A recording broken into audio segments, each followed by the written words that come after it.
Hi friends, welcome back to Shweta daily blogs. ఈరోజు నేను whipping cream ఎలా బీట్ చేసుకోవాలి అనేది చూపిస్తాను. విప్పింగ్ క్రీమ్ అంటే మనము కేక్కి పైన క్రీమ్ అప్లై చేస్తాం కదా, అది ఎలా బీట్ చేసుకోవాలి అని చూపిస్తాను. మామూలుగా మనకి క్రీమ్ టైప్లో రాదు, లిక్విడ్ టైప్లో వస్తుంది. మనం అది తీసుకొని బీటర్ తీసుకొని ఇంకా బీట్ చేసుకోవాలి. ఇక్కడ నేను యూజ్ చేసేది వచ్చేసి ట్రోపోలైట్, ప్రీమియం ట్రోపోలైట్. ఇది ప్రైస్ వచ్చేసి 230 ఉంటుంది. మనం షాప్లో ఇంకా నార్మల్గా రెగ్యులర్గా వెళ్ళే వాళ్ళైతే 165 అలా ఛార్జ్ చేస్తారు మనకి. ఇది 1 లీటర్ ఉంటుంది. ఇంకా దాని మీద ఎక్స్పైరీ డేట్ ఎలా ఓపెన్ చేయాలి అనేది పైన అక్కడ చూపిస్తున్నాను చూడండి, అలా అక్కడ ఓపెన్ చేయాలి మనము. ఇది బేకరీ మెటీరియల్ షాప్లో అవైలబుల్లో ఉంటుంది. అంటే చిన్న చిన్న టౌన్స్లో అలా అవైలబుల్లో ఉంటుందో లేదో తెలియదు నాకైతే. సిటీస్లో అయితే అవైలబుల్లో ఉంటుంది. లేకపోతే బేకరీకి వెళ్ళి ఇట్లా విప్పింగ్ క్రీమ్ కావాలి అని అడిగినా ఇస్తారు షాప్ వాళ్ళు, బేకరీ షాప్ వాళ్ళు. ఓపెన్లో ఉన్నది ఇలా క్లిప్ తీసుకొని నీట్గా మనం క్లోజ్ చేసుకోవాలి. ఇక్కడ నేను అదే చూపిస్తున్నాను ఎలా స్టోర్ చేసుకున్నాను అనేది. అలా ఓపెన్ చేసుకొని మనకు కావాల్సినంత యూజ్ చేసుకొని రిమైనింగ్ వాటిని క్లిప్తో క్లోజ్ చేస్తాము. అలా ప్రెస్ చేసేసి ఇంకా ఆ క్లిప్తో మనము స్టోర్ చేసుకుంటాము. లేకపోతే ఏదైనా ఎయిర్ టైట్ కంటైనర్లో పెట్టుకొని మనము స్టోర్ చేసుకోవాలి. ఇది ఖచ్చితంగా డీప్ ఫ్రిడ్జ్లోనే ఉండాలి. మనకి ఈ రోజు కావాలి అంటే నైట్ ముందే డీప్ ఫ్రిడ్జ్ నుండి తీసి నార్మల్ ఫ్రిడ్జ్లో స్టోర్ చేసుకోవాలి. అది లిక్విడ్ కన్సిస్టెన్సీలో వస్తుంది. కావాల్సినంత యూజ్ చేసుకొని ఇంకా మళ్ళీ రిమైనింగ్ది డీప్ ఫ్రిడ్జ్లోనే స్టోర్ చేసుకోవాలి. నేను చెప్పినట్లు ఇట్లా క్లిప్ పెట్టుకొని కానీ లేకపోతే ఎయిర్ టైట్ కంటైనర్లో వేసుకొని అది డీప్ ఫ్రిడ్జ్లో పెట్టుకోవాలి. ఒకవేళ మనం నైట్ డీప్ ఫ్రిడ్జ్ నుండి ఫ్రిడ్జ్లోకి తీసి పెట్టడం మర్చిపోయినా కూడా ఒక 4 to 5 hours ముందైనా మనం డీప్ ఫ్రిడ్జ్ నుండి తీసి ఫ్రిడ్జ్లోకి పెట్టచ్చు. ఎప్పుడు విప్పింగ్ క్రీమ్ అనేది కూల్గానే ఉండాలి, కూలింగ్ అయితే తగ్గి ఉండకూడదు. ఎందుకంటే మనం బీట్ చేయాలి, అది స్టిఫ్ పీక్స్ రావాలి అంటే ఖచ్చితంగా కూలింగ్గానే ఉండాలి. లేకపోతే మనం ఎంత బీట్ చేసినా కూడా అది స్టిఫ్ పీక్స్ రాదు, లిక్విడ్ కన్సిస్టెన్సీలోనే ఉంటుంది. ఇదైతే మర్చిపోకండి, ఖచ్చితంగా విప్పింగ్ క్రీమ్ అనేది కూలింగ్గానే ఉండాలి. ఒకవేళ కూల్ తగ్గింది, మీరు బయట తీసి పెట్టినారు మర్చిపోయినారు అంటే మాత్రం మళ్ళీ విప్పింగ్ క్రీమ్ని ఫ్రిడ్జ్లో పెట్టుకొని కూల్ చేసుకొని మళ్ళీ బీట్ చేసుకోండి. ఇక్కడ మనం క్వాంటిటీకి వస్తే నేను 1 kgకి 400 grams తీసుకున్నాను, 420 grams. బిగినర్స్ అయితే 500 grams తీసుకోండి. ఎందుకంటే మనం ఫిల్లింగ్లో అలా కొంచెం ఎక్కువ పెట్టేస్తాము, అందుకు 500 grams తీసుకొని విప్ చేసుకోండి. మళ్ళీ కొంచెం దానికి మళ్ళీ విప్ చేసుకోవాలంటే చేసుకోవడం కష్టం అవుతుంది. ఒకవేళ రోజెట్స్ ఎక్కువ ఉన్నాయి, ఇంకా ఫిల్లింగ్ కొంచెం ఎక్కువ వేయాల్సి వస్తుంది, కొంతమంది క్రీమ్ ఎక్కువ అడుగుతారు, కొంతమంది తక్కువ అడుగుతారు. దాన్ని బేస్ చేసుకొని 500 grams చేసుకోవాలా, 400 grams చేసుకోవాలా అనేది కేక్ డిజైన్ బట్టి చూసుకొని తీసుకోండి. ఈ మెజర్మెంట్ 500 grams వచ్చేసి 1 kg కేక్కి సరిపోతుంది. 500 కానీ 400 కానీ based on the cake design. తర్వాత కప్ మెజర్మెంట్ చెప్పాలి అంటే 250 ml కప్ టూ టైమ్స్ తీసుకోండి, అది 500 grams అవుతుంది. ఒకవేళ 1/2 kg కావాలంటే 1 కప్, అదే 1/2 kg వెయిట్ మెజర్మెంట్ కావాలంటే 250 grams అంతే. ఇక్కడ బీట్ చేసేటప్పుడు మనం ఖచ్చితంగా స్పాచులా పక్కన ఉండాలి మనకి బీటర్తో పాటు. మీరు ఇక్కడ ఒకటి గుర్తు పెట్టుకోండి, మనం ఖచ్చితంగా బీట్ చేసేటప్పుడు స్పీడ్ 1 నుండే స్టార్ట్ చేయాలి. ఒకటేసారి హై స్పీడ్కి వెళ్ళకూడదు, ఎందుకంటే స్టిఫ్ పీక్స్ రావాలంటే లిక్విడ్ కన్సిస్టెన్సీ నుండి ఖచ్చితంగా 1 నుండే స్టార్ట్ చేయాలి. స్పీడ్ పెంచుతున్న ప్రతిసారి మనము స్పాచులాతో అనేది వైప్ చేయాలి సైడ్కి ఉన్నది, ఎందుకంటే మిడిల్లో మాత్రం థిక్గా ఉంటుంది, సైడ్స్ అంతా లిక్విడ్ కన్సిస్టెన్సీలో ఉంటుంది. మీరు ఒకసారి ఇక్కడ అబ్జర్వ్ చేశారంటే ఆ థిక్గా ఎందుకు ఉంటుంది అంటే మనం బీట్ చేసేది మిడిల్లో మాత్రం బీట్ చేస్తాము, సైడ్కి ఉన్నది కరెక్ట్గా బీట్ చేయలేము. అందుకు ప్రతిసారి విప్పింగ్ క్రీమ్ని మనము వైప్ చేసుకుంటూ ఉండాలి స్పాచులా తీసుకొని, సో దట్ అంతా మిక్స్ అయ్యి మళ్ళీ నీట్గా బీట్ అవుతుంది. మనం మిడిల్లో మాత్రం స్టిఫ్ పీక్స్ వచ్చాయి అనుకుంటే తప్పు, ఎందుకంటే సైడ్స్ అంతా వైప్ చేసిన తర్వాత అది మళ్ళీ లిక్విడ్ కన్సిస్టెన్సీలోనే అవుతుంది. అందుకని ప్రతిసారి మనం స్పీడ్ ఇంక్రీజ్ చేసిన ప్రతిసారి మనం వైప్ చేసుకుంటూ ఉండాలి. ఇక్కడ నేను చేశాను కదా, అలా సైడ్స్కి అంతా నీట్గా కలుపుకోవాలి.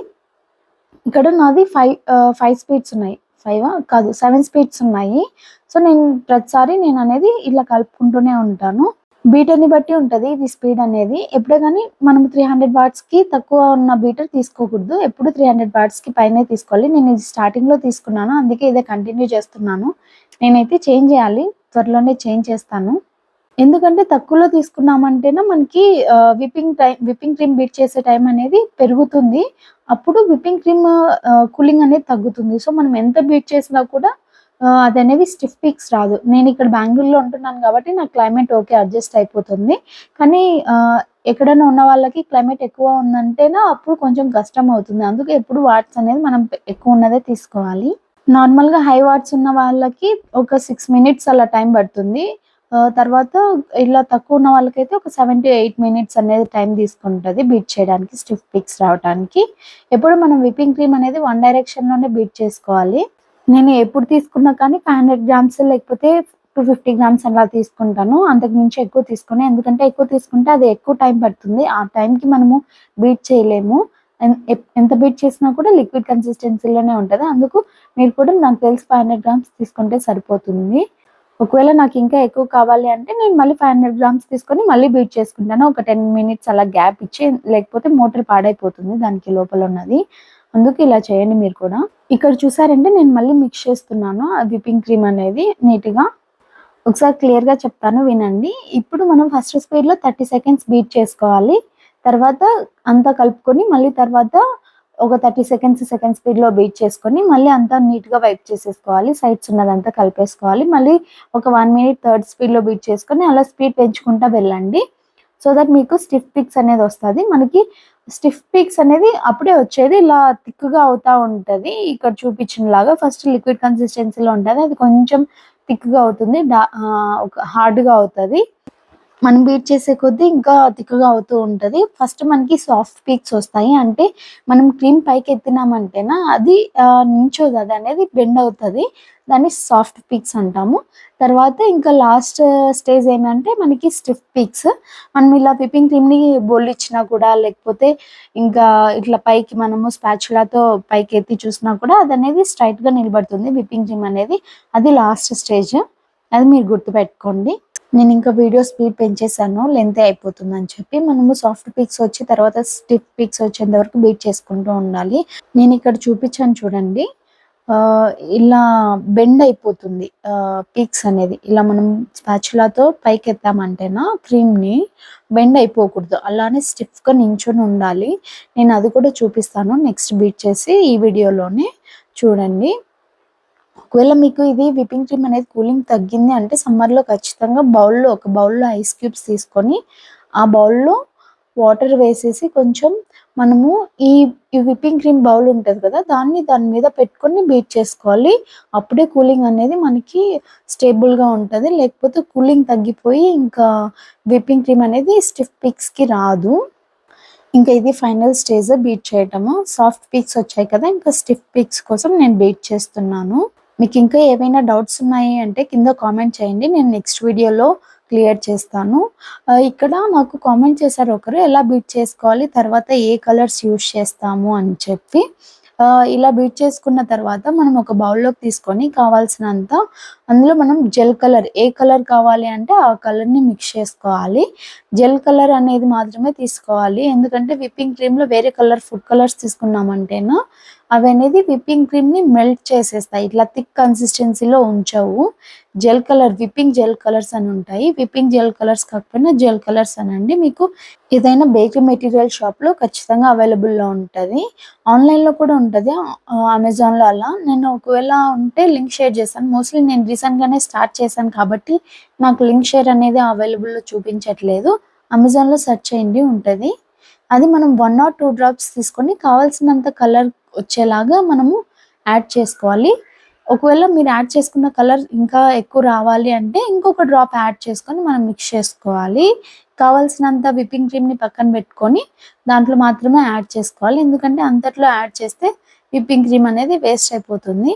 మనము ఈ వైట్ కలర్ దాంట్లో ఎన్ని కలర్స్ అయినా మిక్స్ చేసుకోవచ్చు. ఇది మీ డౌట్ క్లియర్ అయింది అనుకుంటున్నాను. నాకొకరు కామెంట్ చేశారు. వాళ్ళకి నేను ఇది ఎక్స్‌ప్లెయిన్ చేశాను. మీకు ఇంకా క్లియర్‌గా లేదు అంటే కింద కామెంట్ చేయండి. నేను నెక్స్ట్ వీడియోలో ఖచ్చితంగా షేర్ చేస్తాను. క్లియర్ చేస్తాను మీ డౌట్ అనేది. ఇంకా ఫర్దర్‌గా వస్తూనే ఉంటాయి. ఒక 3, 4 కేక్ ఆర్డర్స్ అయితే ఉండిన్నాయి. సో, అవి నేను ఖచ్చితంగా అప్‌లోడ్ చేస్తాను. యూజ్‌ఫుల్ అయిందని అనుకుంటున్నాను. ఒకవేళ మీకు యూజ్‌ఫుల్ అయింది అనిపిస్తే ఖచ్చితంగా please share, like and subscribe. Like చేసి సబ్స్క్రైబ్ చేయడం మాత్రం మర్చిపోకండి. నాకు యూజ్‌ఫుల్‌గా ఉంటది. అట్ ద సేమ్ టైమ్ నేను ఏదైనా అప్‌లోడ్ చేశాను అంటే అది మీ దాకా వస్తుంది. నేనిక్కడ చూపిస్తున్నాను చూడండి. సాఫ్ట్ పిక్స్ నుండి స్టిఫ్ పిక్స్‌కి ఎలా చేంజ్ అయింది అని చెప్పి నేను ఒకసారి అంతా మిక్స్ చేసి మీకు క్లియర్‌గా చూపిస్తాను. ఇక్కడ నేను మిక్స్ చేస్తూ ఉండంగానే మీరు అబ్జర్వ్ చేశారంటేనా స్టిఫ్ పిక్స్ ఎలా వస్తున్నాయి అనేది గమనించండి. అవనేది బెండ్ అవ్వట్లేదు. స్ట్రెయిట్‌గా నించొని ఉన్నాయి. మనము గిన్నె బోర్లిచ్చినా కూడా అంటే ఉల్టా పెట్టినా కూడా అది విప్పింగ్ క్రీమ్ అనేది పడిపోకూడదు కిందకి. చూడండి ఇక్కడ నేను స్పాచులాతో ఇలా పైకన్నాను, ఎలా స్ట్రైట్‌గా నించుందో అది విప్పింగ్ క్రీమ్ అనేది బెండ్ అవ్వకుండా ఇలా ఉండాలి. ఈ గిన్నె కూడా నేను బొర్లిచ్చి చూపిస్తాను చూడండి. ఇలా పెట్టాను నేను. ఇలా పెట్టిన తర్వాత కూడా అదనేది కిందకి పడిపోలేదు. అంత స్టిఫ్‌గా ఉండాలి విప్పింగ్ క్రీమ్ అనేది. అప్పుడే మీకు కేక్ మీద నీట్ ఫినిషింగ్ అనేది వస్తుంది. ఒకవేళ మెల్ట్ అవుతా ఉంటే మాత్రం సర్కిల్స్ ఉంటాయి కదా! సర్కిల్, స్క్వేర్ ఇలా ఉంటాయి కదా కేక్స్ అనేది. అవనేది ఫినిషింగ్, పైన ఫినిషింగ్ అనేది నీట్‌గా ఉండదు. సైడ్ ఫినిషింగ్ వస్తుంది కానీ పైన కర్వ్ ఉంటది కదా! రౌండ్ కర్వ్ అనేది, అది మాత్రం అస్సలు నీట్‌గా రాదు. ఇదొకటి మీరు గుర్తుపెట్టుకోండి. నేనిక్కడ ఇంకొక రౌండ్ బీట్ చేసుకోవాలి. అందుకు ఇక్కడ ఉన్నదంతా నేను ఒక బౌల్‌లోకి షిఫ్ట్ చేసుకుంటున్నాను. ఇది ప్లస్ అది అంతా మిక్స్ చేసేసుకొని నేనంతా ఒక కేక్‌కే యూజ్ చేస్తున్నాను. నాకు 2 కేజెస్ కేక్ ఆర్డర్ ఉండింది. ఇంకా బ్యాక్ టు బ్యాక్ ఉన్నాయి. ఒక 3 కేజెస్ ఒకటి, ఇంకా 1½ కేజీ ఒకటి. విప్పింగ్ క్రీమ్ అనేది ఇలా బీట్ చేసుకోవాలి. మీకనేది ఈ వీడియో యూజ్‌ఫుల్ అయిందని అనుకుంటున్నాను. ఒకవేళ మీకు యూజ్‌ఫుల్ అయిందనిపిస్తే ఖచ్చితంగా లైక్ చేయడం మాత్రం మర్చిపోకండి. Please do like, share and subscribe. Thank you for watching.